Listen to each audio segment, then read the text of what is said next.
The Power of the Spoken Word by Florence Scovel Shinn. Chapter 8. Fearlessness. Why are ye fearful, O ye of little faith? All through the Bible, man is told not to be afraid. Fear is man's only enemy. It is faith turned upside down. Jesus Christ said, "Why are ye fearful, O ye of little faith?"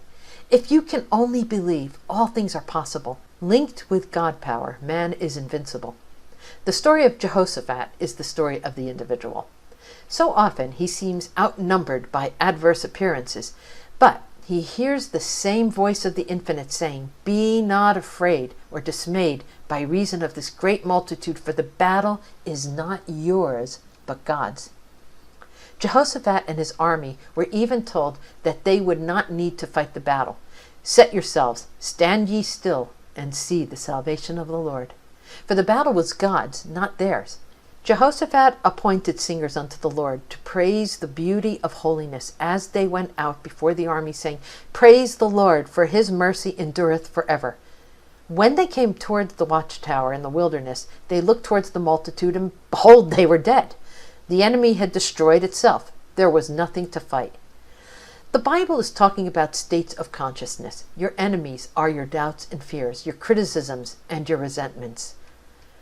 Every negative thought is an enemy. You may be outnumbered by adverse appearances, but be not afraid or dismayed by reason of this great multitude, for the battle is not yours, but God's. As we follow closely the story of Jehoshaphat, we see he advanced making an affirmation. "Praise the Lord, his mercy endureth forever."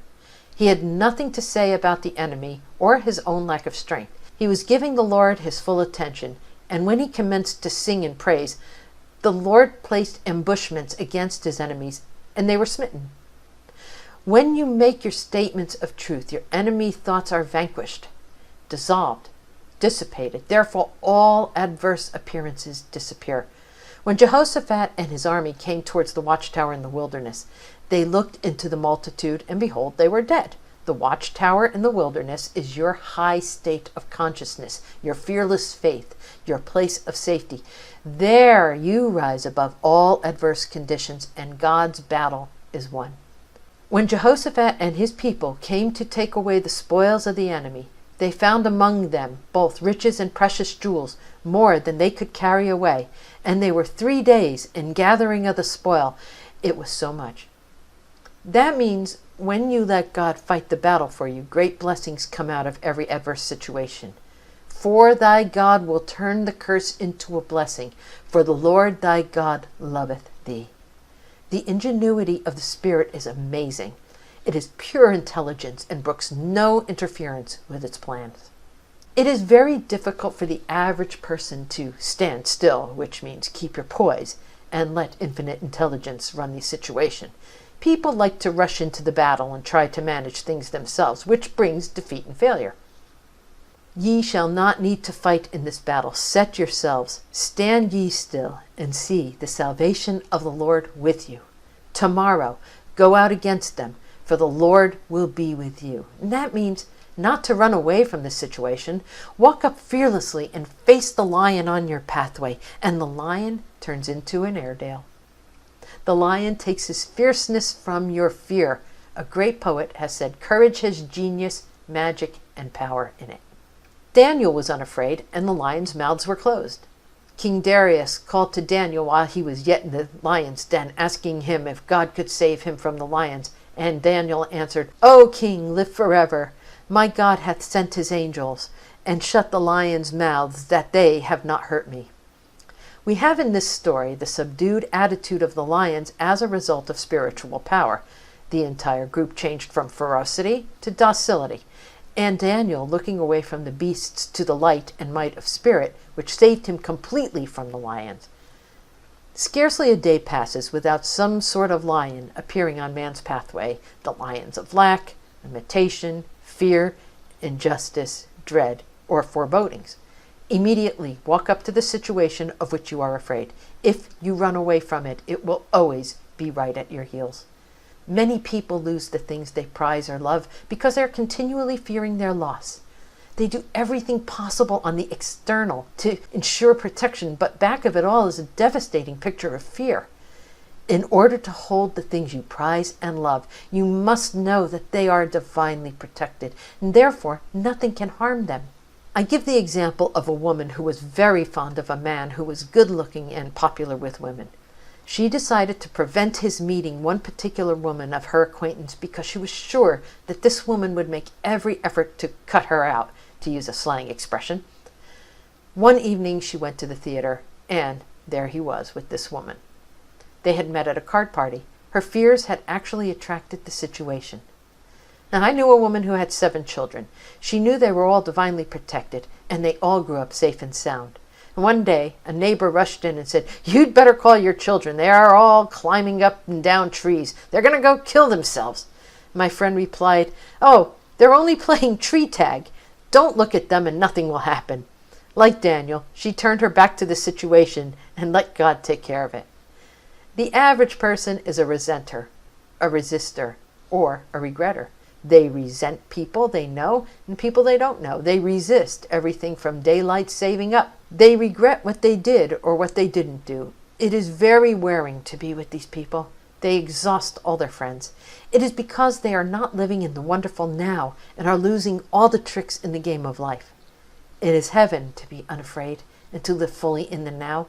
That is, to be fearless in using what we have, knowing back of us is the abundance of the spheres to draw upon. We know that fearless faith and the spoken word release this supply. The power of the word was known in Egypt thousands of years ago. We read in the Bible, "Behold, I make all things new." By our words of truth, we can make new our minds, bodies, and affairs. When all fear is obliterated, we live magic lives. Like Jehoshaphat, we go forward fearlessly singing, "Praise the Lord, his mercy endureth forever." In our watchtower of high consciousness, we stand still and see the salvation of the Lord. Christianity is founded on faith. Faith gives one a sublime assurance of one's good. One may be surrounded by adverse appearances, but the sublime assurance impresses the subconscious mind, and a way opens for the manifestation of health, wealth, and happiness. There is an endless, invisible supply for every man. Before we called, we were answered. This supply is waiting to be released by faith and the spoken word. We find that Jesus Christ taught an exact science.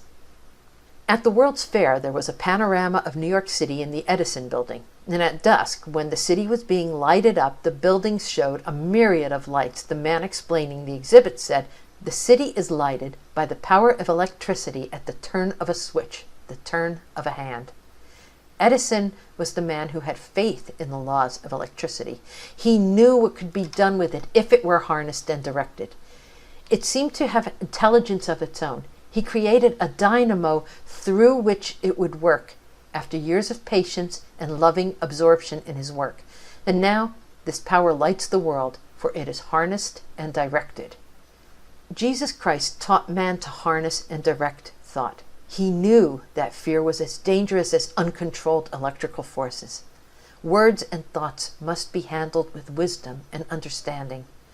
The imagination is man's workshop, and imagination running wild and building up fear pictures is just about as safe as riding a bucking bronco. We were born and brought up in an age of doubt and fear. We were told that the age of miracles was over and to expect the worst. An optimistic person was laughed at. A bright remark was, "A pessimist is a person who lives with an optimist." "Eat the speckled apples first" was thought the height of wisdom. They did not seem to realize that by following this advice, they would never catch up with good apples, for they would be speckled too by the time they were reached. What a beautiful world this would be if all anxiety and fear were blotted out. These twins, anxiety and worry, have made men slaves and are destroyers of health, wealth, and happiness. There is only one way of getting rid of fear, and that is to transmute it into faith, for fear is the opposite of faith. "Why are ye fearful, O ye of little faith?" These words ring down through the centuries. Jesus Christ taught that the Father within man could be absolutely trusted to guide, protect, and provide when man believes it possible. Jesus Christ demonstrated this God power over and over again in order to convince his followers.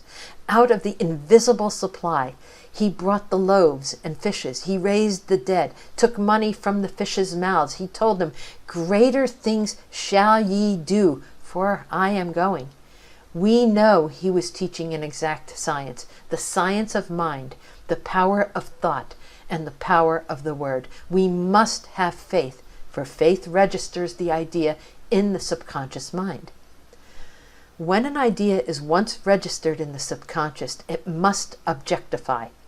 That is the reason Jesus Christ told people that if they believed, which is having faith, all things were possible.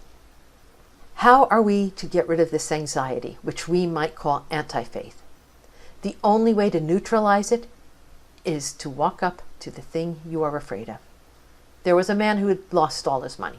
He was living in very poor quarters, and all the people around him were poor, and he was afraid to spend the little he had. All he had was about $5. He had tried to get work, but everyone had turned him down. He awoke one morning to face another day of lack and disappointment when the idea, or hunch, came to him to go to the horse show.